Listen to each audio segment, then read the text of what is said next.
Ouais, on peut commencer comme ça. Alors, par où je commence dans mon enfance?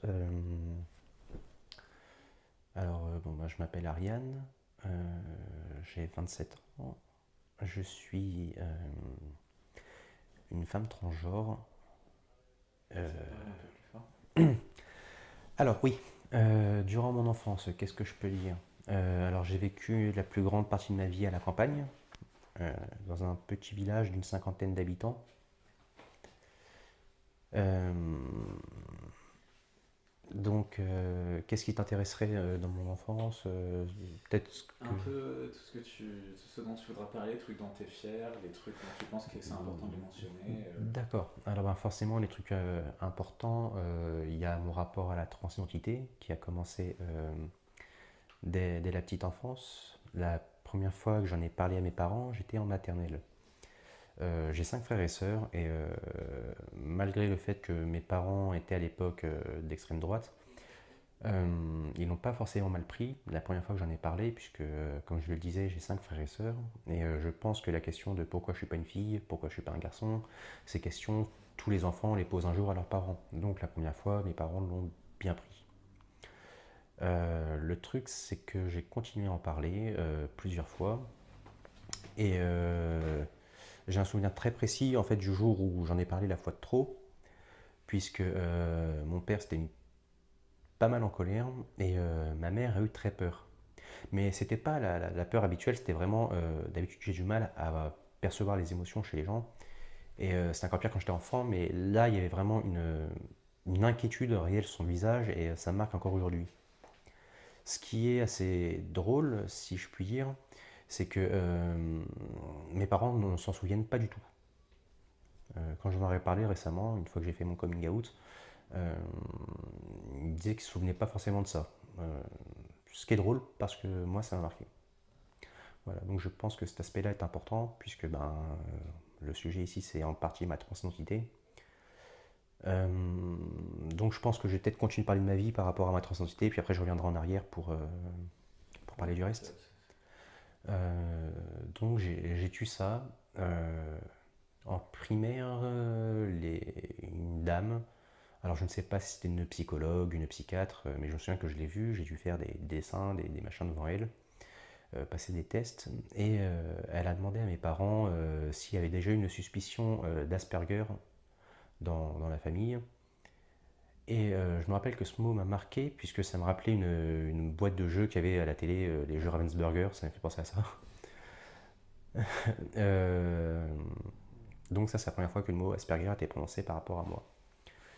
Euh, Là, mes parents m'ont dit que ils l'ont très mal pris en fait, mais pas par rapport à moi, par rapport à elle. Ils l'ont vécu comme une insulte par rapport à moi. Donc je pense qu'ils ont voulu me protéger. À l'époque, l'autisme n'était pas un sujet de société comme aujourd'hui. Donc ils se sont dit, mais elle traite notre fils de débile, c'est ça. Alors que non, c'est juste qu'il a du mal à s'adapter, il faut qu'il fasse un effort. Donc c'est là où je me suis rendu compte que j'étais vraiment bizarre. En plus du fait que j'étais sûr d'être une fille, il y avait ce fait que j'arrivais pas à m'intégrer au groupe, qu'apparemment j'aurais un problème mental. Et je me suis fait ma petite sauce dans mon coin. Et vu que déjà à l'époque je m'intéressais aux mots compliqués, je me suis inventé mon propre truc. Je me suis dit que j'étais exophasé. Voilà. Je me disais, voilà, j'étais à l'extérieur du truc. Au collège, je me suis. Alors ça, j'en parlerai plus tard. Donc, qu'est-ce que je peux dire sur le collège? Oui, donc c'est là où je me suis rendu compte de mon orientation sexuelle, que j'étais bi. Ça, j'ai décidé de le cacher. J'expliquerai pourquoi après. Mes troubles de dysphorie ont été de plus en plus présents puisque lorsque je regardais les filles, je ne les regardais pas comme les autres garçons. C'est-à-dire que quand je regardais les filles, je regardais avec une jalousie parce que je les voyais avoir des seins, des formes que je voulais avoir et qui ne m'attiraient pas, mais que je voulais avoir. Il y a un genre Euh, d'exclusion là-dedans? Ou ah, pardon? c'est par rapport à un espèce de sentiment d'exclusion d'un truc. C'est-à-dire? C'est-à-dire que.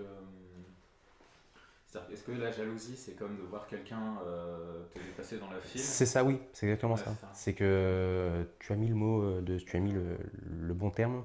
C'est que, oui, il y avait cet effet-là de dire que mais les gens ont accès à un truc que moi j'ai pas, alors que je suis sûr que c'est ce que je devrais avoir. Et à côté, je voyais mon corps changer. J'ai la malchance d'avoir un corps qui prend assez vite en muscle, d'avoir une voix qui s'aggravait assez vite, d'avoir une pilosité très développée. Pas mal de garçons voulaient avoir ce genre d'attributs. Moi, je les ai tout de suite rejetés en bloc. Je voulais pas ça. Mais je voulais pas parler de ma transidentité ni du reste. J'ai fini par faire mon coming out bi à ma famille. Je l'ai répété une quinzaine de fois, ils n'ont pas compris, donc j'ai dû dire que j'étais gay, parce que la bisexualité, les gens ne comprennent pas. Quand on dit qu'on est gay, au moins ça passe. Ensuite, j'ai eu des problèmes familiaux en général, donc je suis devenu SDF assez vite. C'est dans la rue que je suis devenue travailleuse du sexe pour la première fois. Et je vais faire un accéléré pour pas. Et il y a quelques années, il y a 3 ans, il me semble, je me suis posé la question de est-ce que je devais me suicider. Mais je l'ai pas posé comme on pense dans des films d'auteur, dans un noir infini, une tristesse absolue. J'étais assez posé en fait. C'était plutôt sereine. Je me suis posé la question, j'ai pesé les pour et les contre assez posément, assez calmement sur est-ce que je devais mourir, est-ce que je devais vivre. Si je devais vivre, qu'est-ce qui devait changer pour que cette vie soit presque acceptable. Et cette fois-ci, j'avais un peu mieux connu la transidentité, puisque dans le travail du sexe, je me suis découvert mon addiction pour le sexe. Il se trouve que j'aime bien ça, donc j'ai beaucoup évolué dans les milieux, dans le milieu cis-gay que les gens appellent les partouzes, mais personnellement, je trouve le mot très moche. Le mot partouze est dégueulasse, ça fait un peu cis-mec. Je préfère le mot orgie, un côté décadent que je trouve plus acceptable à ma condition. Et dans ce milieu-là, j'ai découvert quelques personnes transgenres, non-binaires, etc. Et c'est là où j'ai pu poser plus sérieusement la question de la transidentité, où j'ai pu la comprendre plus facilement. Et je me suis dit que je devais finir par en parler. Sauf que le truc, c'est que à ce moment-là, en fait, quand j'ai posé ça dans ma tête, entre-temps, j'étais tombé dans les drogues dures. Donc, pour les citer rapidement, j'étais accro à la 3-MMC, au GBL, et aux extasies.